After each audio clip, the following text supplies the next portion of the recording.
Você deve ter ouvido falar de um dos processos judiciais de maior repercussão na mídia, o caso Moro, que expõe o senador Sérgio Moro a um processo que pode levá-lo a perder o seu mandato por gastos de pré-campanha. E esse é o assunto do Visão da Política de hoje. Nós vamos falar o que pode e o que não pode em uma pré-campanha. E quem vai explicar tudo pra gente é o advogado eleitoralista Vandir Alan de Oliveira. Seja muito bem-vindo ao Visão da Política. Obrigado, Mona Lisa. É um prazer estar aqui. Tenho certeza que a gente vai ter um bom papo aqui num ano de eleições municipais, onde o tema é de interesse de todo mundo. Com certeza. E tem muitas dúvidas, né, circulando, inclusive ainda em relação a eleições anteriores, 2020, 2022, que a gente ainda está discutindo agora em 2024. Então, eu gostaria de abrir aqui o primeiro assunto falando de um tema que vem sendo discutido, né, em âmbito nacional, que é sobre a possível cassação do mandato do senador Moro, por conta de gastos excessivos na pré-campanha. Explica pra gente, realmente tem ali um limite, um teto de gastos para a pré-campanha? Mona Lisa, a gente está se acostumando ainda com essa realidade de pré-campanha. A partir de 2016, foi aprovada uma lei que alterou a lei das eleições, fazendo incluir um artigo, o artigo 36A, que prevê a possibilidade que o candidato fale dos seus atributos, fale das suas realizações, dos seus projetos, participe de entrevistas na TV, em podcasts, em rádio, que os partidos promovam reuniões, né, para discutir temas de interesse local. Então a lei ela tratou da possibilidade de alguém se colocar como pré-candidato, mas ela não falou nada sobre como custear isso, a não ser diretamente através dos partidos.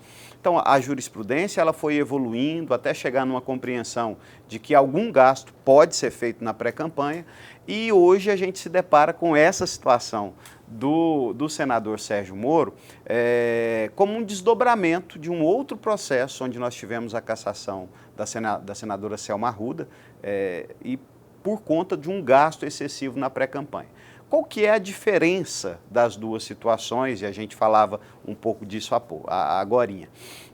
O Sérgio Moro ele fazia uma campanha para a presidência da República, que envolve gastos nacionais. Logo após não ter sido escolhido candidato a presidente da República, ele decide por ser candidato a senador.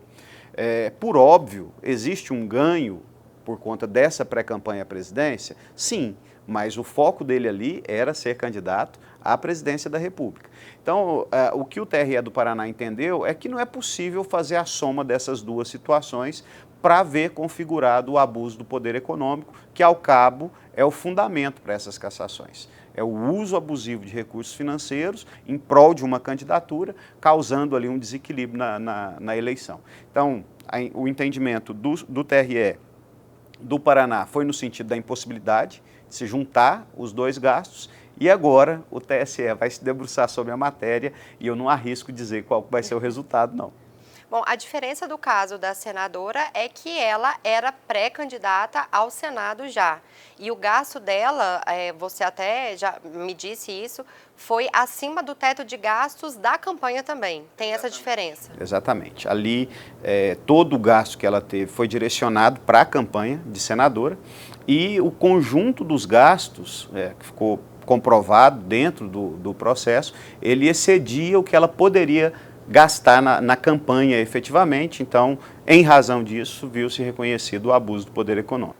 E quanto se pode gastar numa pré-campanha? Porque o que eu posso gastar dentro do meu poder econômico é muito diferente do que um outro candidato, que às vezes é um grande empresário, já tem um poder econômico muito maior. Como que vai mensurar esse gasto? Olha só, a gente tem alguns estándares estabelecidos para a pré-campanha. O primeiro deles não pode haver pedido explícito de voto. Eu não posso falar vote em mim. Mas eu posso pedir o apoio? O apoio sim, porque está previsto na lei. A lei tem um parágrafo que diz que naqueles eventos, reuniões promovidas pelos partidos ou da sociedade civil, é permitido o pedido de apoio político para aquele projeto. Eu não posso pedir voto, né? E, atualmente, a jurisprudência do TSE entende também que eu não posso usar determinadas palavras mágicas, palavras que induzem ao pedido de voto de maneira assim, inconteste. Por exemplo, conto com você nas eleições de 2024. é óbvio que eu estou pedindo implicitamente um voto aí, apesar da literalidade da lei, a jurisprudência entendeu que essas palavras mágicas, elas podem se traduzir em pedido explícito de voto, então não pode ser utilizado. Um outro estándar, eu não posso fazer na pré-campanha aquilo que eu não posso fazer na campanha. Então, se é vedado outdoor na campanha eleitoral, é vedado outdoor também na pré-campanha. Por fim, com relação aos gastos, o que a jurisprudência entendeu, especialmente ali a partir de uma decisão do ministro Fux em 2019, que o gasto eleitoral na pré-campanha ele tem que ser módico e acessível a qualquer candidato médio. O candidato médio depende da realidade que ele está inserido. Um candidato médio a vereador de Goiânia é diferente de um candidato médio a vereador de Anhanguera. Então, o contexto e a realidade do local, da circunscrição do pleito, ele tem que ser levado em consideração para se definir o que é possível ou não de se ter como gasto de pré-campanha. Em relação à prestação de contas, esses gastos da pré-campanha, eles entram na prestação de contas do candidato? Não. Nós não temos uma prestação de contas de pré-campanha, nós temos a prestação de contas eleitoral. Por que tem que ter um cuidado e uma organização por parte dos candidatos? Porque na hipótese de uma ação que questione esse abuso do poder econômico na pré-campanha, o ônus da prova, ele acaba que vai ser invertido. O candidato que teve uma exposição midiática, uma presença muito intensa na pré-campanha, ele vai ter que demonstrar que ele não fez uso de nenhum tipo de abuso do poder econômico. Então, quanto mais organizado você for, do ponto de vista documental, de ter as notas fiscais do que você gastou para demonstrar o custo daquilo, de ter uma mínima organização e estrutura de como você está fazendo a sua pré-campanha, isso pode ser utilizado como instrumento da sua defesa em uma eventual ação de investigação judicial eleitoral que vá apurar aí a hipótese de abuso. Em relação à pré-campanha ainda, sobre o pagamento de alguns serviços, alguns fornecedores ali. Na campanha, a gente sabe que a gente tem algumas formas para fazer esse pagamento. Se não me engano, este ano vai ser permitido via Pix também. Não sei se para pagamento ou só para recebimento. Para ambos. Para ambos. Mas até então a gente não poderia fazer esse tipo de pagamento. Teria que ser ali com o antigo cheque, né? Na pré-campanha, eu poderia pagar com cartão de crédito, com depósito em conta, com Pix? Não existe uma formalidade para a pré-campanha. O que a gente sugere é que sempre seja feito de maneira inequívoca para identificar tanto quem está pagando quanto quem está recebendo. Os gastos eleitorais na campanha, você fez referência aí ao Pix, ele vai poder ser usado, mas exclusivamente com a chave Pix CPF ou CNPJ, porque isso traz uma clareza grande para a Justiça Eleitoral poder identificar a origem e destino desses recursos, né? Então, como não há uma formalidade escrita na norma, a forma que você fizer, que trouxer maior transparência e certeza, tanto de origem quanto de destino, é o que é mais seguro para o pré-candidato. Bom, a gente teve um caso aqui na Assembleia que é do ex-deputado estadual Fred Rodrigues. Ele perdeu o mandato dele agora em 2024, início de 2024, por uma não prestação de contas numa eleição de 2020. Explica pra gente como é que foi esse caso. A gente teve uma movimentação gigante aqui na Assembleia na época e acredito que muitas pessoas não conseguiram compreender o porquê ele perdeu o mandato. Olha só, Mona Lisa, como é importante quem entra para o mundo político estar atento aos detalhes, né? A prestação de contas, quando ela é feita regularmente, ainda que desaprovada, ela não traz uma consequência imediata para o candidato, né? Você prestou contas, a Justiça Eleitoral analisou, viu que está ok, ou identificou ali uma falha que não configure crime, ainda que as suas contas sejam desaprovadas, você não tem nenhuma consequência jurídica. Diferente é a situação quando você não presta contas. Quando você não presta contas, você fica impedido de receber a certidão de quitação eleitoral. O que é a certidão de quitação eleitoral? É a declaração da Justiça Eleitoral de que você está com os seus direitos políticos em pleno gozo, que você não deve nenhuma multa para a Justiça Eleitoral e que você está em dias com as suas obrigações eleitorais.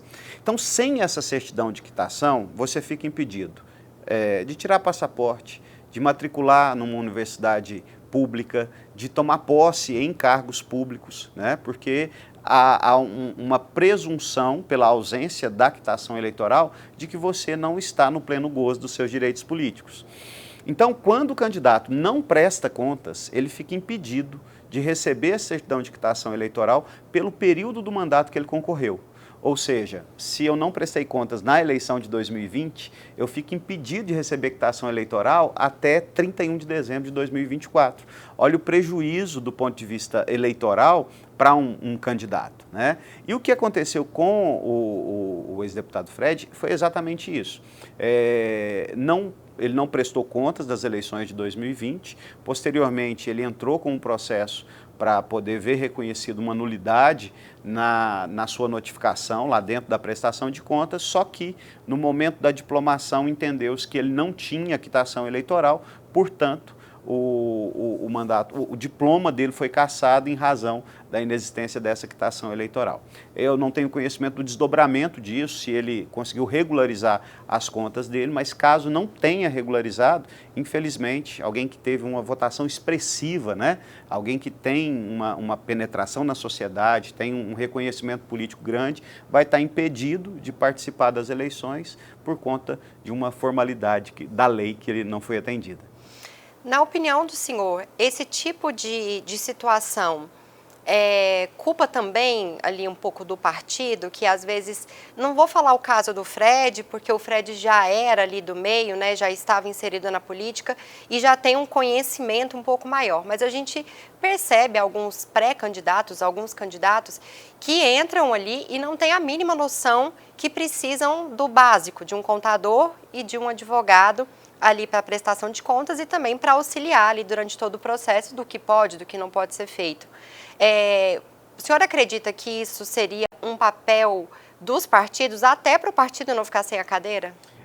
O partido ele tem um papel solidário nessa matéria, porque a própria lei diz que a prestação de contas ela é de responsabilidade do candidato, né? Via de regra, os partidos eles acabam disponibilizando algum profissional, mas o candidato ele tem que entender que a responsabilidade da prestação de contas é dele. Então é ele que tem que ir atrás do partido, é ele que tem que ir atrás dos profissionais caso o partido não disponibilize, porque o dever pessoal e a consequência é para o candidato. Os partidos eles precisam ter uma responsabilidade maior, né, de dar esse suporte para os seus candidatos, mas o candidato ele não pode perder de vista que a responsabilidade é dele. Até porque muitos candidatos entram ali para ver se realmente é isso que quer, tem até uma votação expressiva, quer voltar em um próximo pleito ou até assumir algum cargo público, que é importante também, né, para o desenvolvimento desse futuro político, e aí ele perde as oportunidades, né? Exatamente. Uma coisa simples pode desbordar aí em uma consequência grave.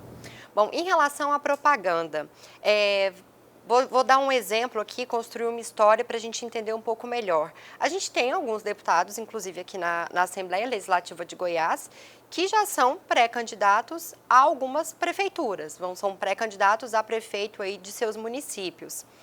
Mas a gente sabe que tem ali algumas regras, porém ele ainda está com mandato parlamentar e ele não precisa sair do seu mandato para concorrer às eleições. Neste caso, o que ele precisa tomar cuidado e o que a população também precisa ficar de olho no que pode e o que não pode ser feito. Um exemplo de outdoor. A gente vê que alguns deputados eles divulgam as ações dos seus mandatos em outdoors.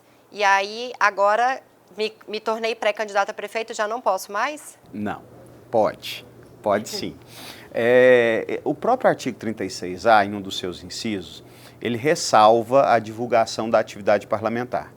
Então o parlamentar ele tem o dever, inclusive, de continuar prestando contas do que ele faz enquanto deputado, enquanto vereador, né? Então, a atividade parlamentar ela está resguardada diante desse dispositivo lá do artigo 36A. O que não pode acontecer é você utilizar do mandato, utilizar da estrutura do mandato para promover uma pré-campanha. Então eu não posso fazer uma viagem oficial utilizando veículos e recursos do Estado simplesmente para fazer uma reunião política, né? Simplesmente para participar de um lançamento de pré-campanha, de pré-candidatura, por exemplo. Então, os recursos públicos da Assembleia Legislativa, das câmaras municipais, eles devem ser direcionados para a atividade parlamentar. Quando eles são direcionados para a atividade de pré-campanha, aí eu passo a ter um ilícito. Mas a divulgação da atividade parlamentar, a participação política dos deputados em atos que sejam políticos e não eleitorais especificamente, ela permanece resguardada sem nenhum problema. Em relação a eventos e também a algumas ações sociais, a gente tem alguns pré-candidatos que eles já realizam uma ação social.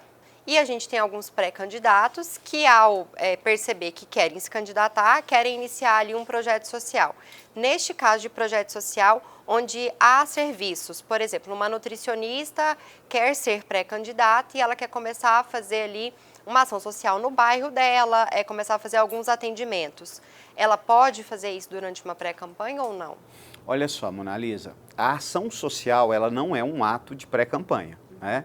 Então, a motivação desse ato, dessa disponibilidade de ajudar e servir uma comunidade, tem que partir do desejo pessoal de servir, né? Isso não pode ser utilizado como um ato de pré-campanha. Não tem problema um pré-candidato que execute um programa social já há algum tempo, manter esse programa social, mesmo que seja no ano das eleições. O problema é que a própria lei veda você manter programas sociais nominalmente vinculados a pré-candidatos, né? Então, se você tem, por exemplo, um programa de inclusão para o trabalho, que leva o nome de um pré-candidato, que tem um convênio para recebimento de recursos públicos para sua execução, ele não pode ser mantido com aquele nome, mas o programa pode ser mantido. Inovar, criar algo esse ano, a pessoa tem que ter muito cuidado, né, em não dar uma conotação eleitoral lá na execução do programa, porque ele pode vir a responder, inclusive, por um abuso de poder econômico, caso ele esteja despendendo ali recursos pessoais para a execução daquele programa e esteja utilizando aquele programa para divulgar diretamente a sua campanha. Há um ganho indireto? Óbvio que sim, né? Eu estou fazendo um atendimento social, as pessoas estão me enxergando como alguém que, de fato, tem interesse em auxiliar, em ajudar uma determinada comunidade, então eu tenho um ganho indireto com isso. O que eu não posso ter é o uso daquele programa social como meio de pré-campanha de qualquer que seja o candidato. Em relação a festas, o que fica muito claro, e eu acredito que isso a maior parte da população sabe, é que não se mistura um candidato com comida, né? Que isso pode vir a dar alguns problemas. Mas a gente viu, eu pessoalmente vi acontecendo nas eleições, se não me engano, de 2020, um professor meu, do curso de Ciência Política, era vereador, foi candidato à reeleição, e durante a pré-campanha ele inovou e ele fez um jantar solidário, onde todo o recurso desse jantar iria para a vaquinha dele, para a pré-campanha. E aí ele misturou ali política, comida e vaquinha. E aí muitas pessoas questionaram ele, mas isso pode, né? Ele deu uma festa, isso pode? A partir do dia 15 de maio, posso estar equivocando aqui no dia, mas é maio, você pode promover eventos e para a finalidade de fazer o financiamento coletivo de campanha. Então, você pode promover um evento para divulgar a sua vaquinha virtual e esses recursos vão ser utilizados lá na sua campanha. Tem que ter um cuidado muito grande para realizar esse tipo de evento. A plataforma que vai ser utilizada, ela tem que estar cadastrada junto ao TSE. Todos os recursos eles têm que transitar numa conta bancária específica. Os custos de realização dessa campanha de arrecadação, eles têm que ser lançados posteriormente como gasto eleitoral, né? Então tem uma série de cuidados que o candidato precisa se cercar, mas sim, é possível, está previsto na lei. É onde, como o senhor falou, né, inovar é muito bom, mas também tem que tomar ali um mínimo de cuidado, né, arriscado. E nós vamos ter uma novidade também para essa campanha, que não sei se em Goiás nós vamos vê muito popularmente acontecer, mas que é a possibilidade de realização de eventos com cantores famosos ou não, né, para arrecadação de recursos. Não é. O showmício, ele pressupõe uma reunião de divulgação de candidatura, onde há discurso, onde há pedido de votos, etc. O que o TSE decidiu, inclusive o STF decidiu também, né, porque essa matéria chegou lá, é que é possível a participação de artistas, né, em atos de arrecadação de campanha sem que isso configure nenhuma hipótese de abuso. Só que esse ato, a finalidade dele é a arrecadação de recursos. Então vai vender ingresso, sabendo que aquele ingresso ele vai ser utilizado para financiar uma campanha eleitoral. Mas não pode ter ali pedido de voto, não pode ter ali, transformar aquele ato em um showmício, né? Porque a finalidade não é a divulgação da candidatura em si, mas sim a arrecadação de recursos. E pode haver pagamento para esses artistas de cachê? Sim, sim. Tanto pode haver pagamento, quanto pode haver doação desse serviço. Só que tudo isso vai ficar computado como gasto lá na campanha que eventualmente o candidato for concorrer. Doutor, para a gente finalizar essa nossa conversa hoje, o que os pré-candidatos, os candidatos precisam ficar muito atentos para não correr o risco, estou usando muito essa frase, de ganhar no voto e lá para frente acabar perdendo a cadeira? Monalisa, eu sempre digo que o planejamento é a chave do sucesso de qualquer campanha eleitoral, né? Então, você precisa se planejar, óbvio, para ganhar o voto, né? Mas sabendo que para valer o voto que você ganha, existe toda uma burocracia de candidatura que precisa ser observada. Eu preciso fazer uma análise de riscos jurídicos meu, enquanto pré-candidato, ver se eu tenho alguma pendência, alguma situação que ainda pode ser resolvida. Eu preciso avaliar como está a minha situação perante a Justiça Eleitoral. Eu preciso analisar documentalmente tudo que eu preciso para registrar uma candidatura. Eu me deparei com uma situação na campanha passada, de um determinado candidato que não tinha comprovante de escolaridade e não tinha CNH. As duas formas mais objetivas de se comprovar escolaridade é ou com um diploma, um certificado qualquer que seja, ou através da CNH. Só que essa pessoa absolutamente letrada, ela perdeu os documentos dela de escola e não tinha CNH. Quando a gente foi fazer o registro de candidatura dela, aí vem a diligência. Poxa, e agora? Como que eu vou comprovar que essa pessoa é alfabetizada? Apesar de todo mundo saber, né, isso tem que estar materializado ali dentro do registro de candidatura. Então, teve que ser feito um procedimento perante o cartório eleitoral, uma declaração firmada de próprio punho. Mas o que eu quero dizer com isso? Às vezes, questões tão elementares, né, tão básicas, que se você não atende a tempo, se você perde o prazo de atender a diligência para juntar esse documento, por exemplo, o seu registro de candidatura pode ser indeferido. Então, planejar, levantar documentação, avaliar a sua situação jurídica é uma grande chance de você evitar uma dor de cabeça maior. Segundo lugar, nós temos ilícitos eleitorais. Abuso de poder econômico, abuso de poder político, condutas vedadas, captação ilícita de sufrágio. Então, todas essas questões que são complexas, às vezes ali são nebulosas, né? Difícil de separar o certo do errado, procuram orientação especializada, busque se cercar de assessoramento, quer seja contábil, quer seja de comunicação, quer seja jurídico, para evitar que aconteça isso que você acabou de dizer, ganhe nos votos, mas não leve em razão de uma questão jurídica, né? Então, planejamento e se cercar de bom assessoramento, eu acho que é a chave para qualquer campanha bem-sucedida. Muito obrigada pela sua participação conosco hoje. Eu que agradeço, é sempre um prazer. E o Visão Política de hoje fica por aqui. Eu convido a todos para continuar acompanhando a programação da TV Alego e até amanhã.